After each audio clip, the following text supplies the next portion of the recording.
Everyone has human rights. Children are, of course, human too, and they enjoy many of the rights that adults do in international human rights treaties.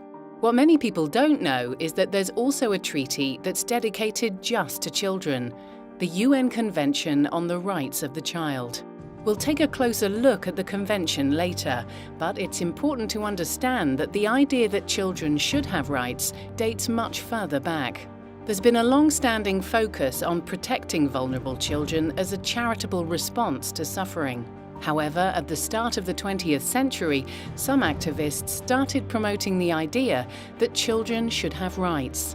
In the aftermath of the First World War, Eglantine Jebb and others campaigned for the first international declaration of the rights of the child in 1924.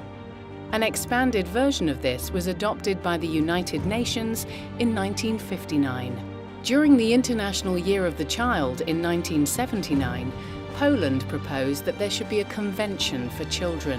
Over the next decade, countries around the world debated and negotiated the text of what would become the most widely supported human rights treaty the UN ever produced, the United Nations Convention on the Rights of the Child.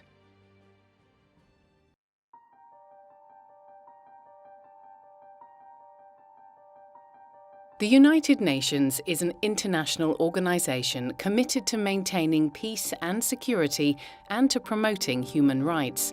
One of the ways it does this is through international human rights agreements. Based on three core principles of human rights: dignity, equality, and respect, the United Nations Convention on the Rights of the Child is one of these and sets a global human rights agenda for every person under the age of 18. It was recognized by the vast majority of UN member states in 1989 and is now the most ratified human rights treaty. Countries that ratify treaties are called states parties. In agreeing to be bound by these treaties, they become known as duty bearers, meaning they have a duty to uphold the articles of the Convention. In practice, this includes everyone who works for the government, such as police officers, lawyers, teachers, and social workers. Those who benefit from human rights treaties are known as rights holders. So, in this case, anyone under the age of 18 is a rights holder. This applies irrespective of their sex, religion, race, disability, and even whether they're a citizen of the country or not. Parents are also rights holders under the Convention. They are entitled to assistance from the state in raising their children, and they're entitled to provide their child with advice and guidance. As the Convention is an agreement between states parties, individual citizens do not have any responsibility to uphold it. However, if they work for or act on behalf of the country's government, then they do. For example, if there's a culture of bullying in a school, the school has a responsibility to take appropriate action so that all children can learn in a safe environment. The children are not under any obligations under the Convention, but should, of course, be guided by staff not to infringe the rights of the child being bullied.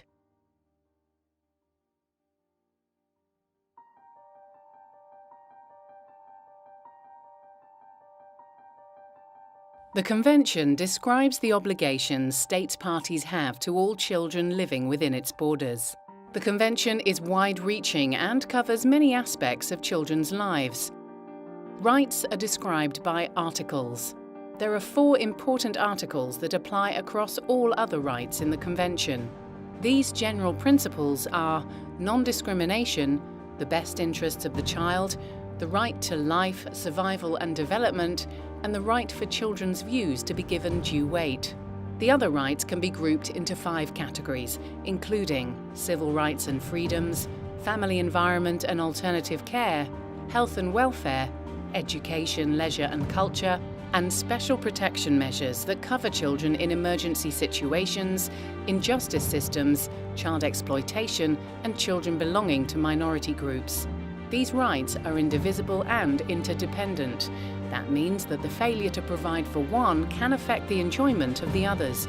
For example, if the state fails to ensure children have an adequate standard of living, children might not be healthy or able to develop or learn to their full potential.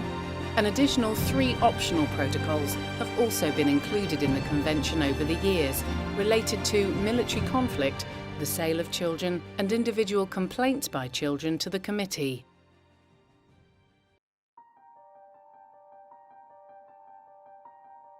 The main way the Convention is enforced is through ongoing monitoring by a team of independent experts called the UN Committee on the Rights of the Child.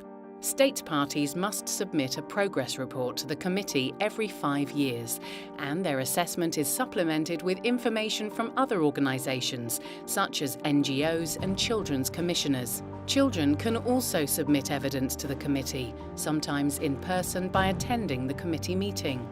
The output from the whole process is a report called the Concluding Observations.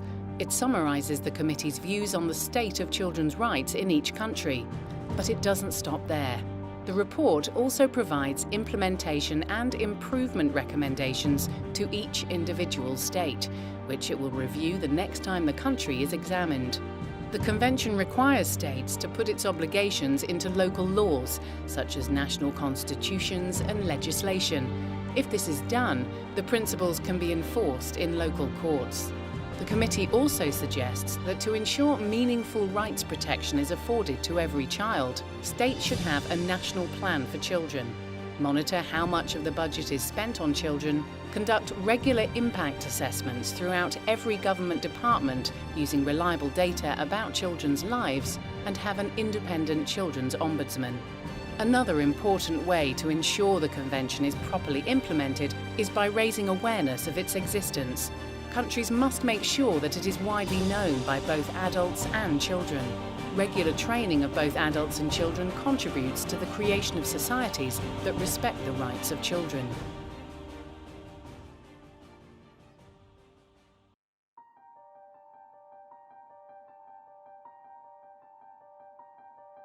The Convention on the Rights of the Child matters more than many people imagine.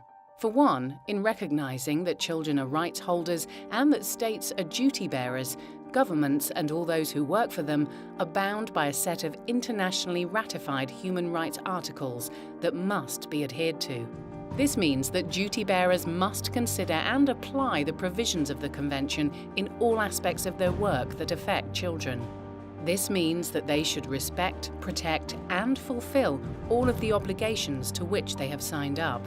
The Convention means that states can be held accountable for their actions in relation to children.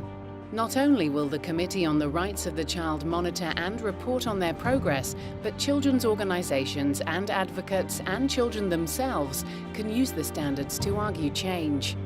Children's rights ensure that children are no longer relying on charity or kindness to meet their needs. Full implementation of the Convention on the Rights of the Child goes a long way to ensuring that each child's entitlement to equality, dignity and respect is upheld. Every child, everywhere, should enjoy the rights contained in the United Nations Convention on the Rights of the Child.